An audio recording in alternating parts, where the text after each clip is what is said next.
कर्वेनगर भागातील जगप्रसिद्ध कर्वे स्त्री शिक्षण संस्था, सिद्धिविनायक महाविद्यालय, Cummins engineering college, architecture college हे रस्त्यावरील बॉटलनेक झालं होतं. या रस्त्यावर मोठ्या वाहनांची पीएमपीएल बस वाहतूक सुरू असते.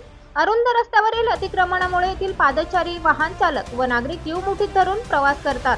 तर अनेक वर्षापासून या भागातील नागरिक रस्ता रुंदीकरण करावे अशी मागणी करत होते. आज अखेर त्याचा मुहूर्त निघाला.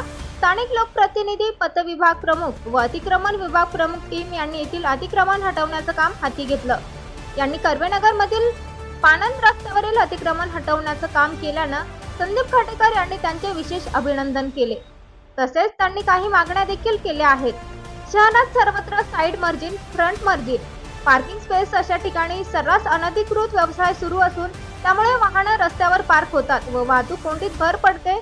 तरी इतर विभागांप्रमाणेच बांधकाम विभागाला देखील सक्रिय करून त्यांच्याकडून देखील कडक व सातत्यपूर्ण कारवाईची मागणी करण्यात आली आहे.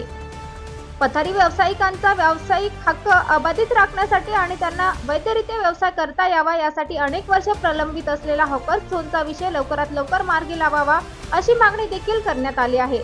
तर अशाच पद्धतीने कर्वेनगर येथील सार्वत्रिक कारवाई केल्यास प्रशासनास पुणेकर दुवा देतील आणि निश्चित शनिवार वाड्यात जाहीर सत्कार आयोजित केला जाईल असंही ते म्हणाले.